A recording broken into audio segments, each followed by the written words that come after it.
திருச்சிக்கு முன்னாடி பெரம்பலூர்ல இருந்து வந்திருக்காங்க. அங்க பாருங்க புது வண்டி பம்பர் மாட்டுறதுக்காக வந்திருக்காங்க. இந்த ஊர்ல இருந்து இந்த வண்டி வந்து பம்பர் மாட்டுறது ஸ்டீல் பம்பர் எங்கேயுமே கிடைக்கல பாய். நம்ம பேஜை பார்த்து தான் வந்தேன் அப்படின்னாங்க.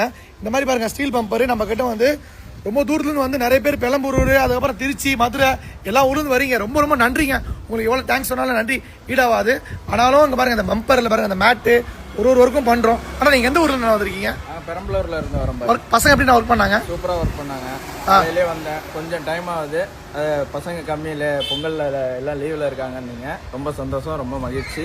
நல்லபடியாக பண்ணி கொடுத்துட்டீங்க. நாங்கள் திருச்சியில் வேறு எங்கேயும் கேட்டு பார்த்தா எங்கேயும் கிடைக்கல. உங்கள்கிட்ட தான் இருந்தது. உங்கள் பேஜை பார்த்து வந்தோம். சூப்பராக இருக்குது. நல்லா தேங்க்ஸ். அண்ணன் வந்து ஃபேமிலியோட வந்திருக்காரு. இங்க பாருங்க அந்த ஃபேமிலியோட வந்து வண்டி ஃபுல்லா சாட்சி காட்டுற மாதிரி. இங்க பாருங்க ஃபுல்லா சாச்சிட்டேன் பாருங்க. வண்டியை ஃபுல்லா சாச்சாலும் ஃபர்ஸ்ட் பாருங்க இந்த பம்பர் தான் அடி வாங்கும். ஏன் சொல்றேன்னா இந்த மாதிரி பம்பர் எல்லா வண்டிகளுக்கும் ஸ்டீல்லயே இருக்கு, பிளாக்லயே இருக்கு, எல்லா வண்டிகளும் இருக்கு. பல்க்மேன், சுசுகி, எக்ஸஸ் எல்லா வண்டிகளும் இருக்கு. பாக்குறீங்க, ஃபாலோ பண்ணுங்க, ஷேர் பண்ணுங்க. இதெல்லாம் வாட்ஸ்அப்ல கான்டாக்ட் பண்ணுங்க.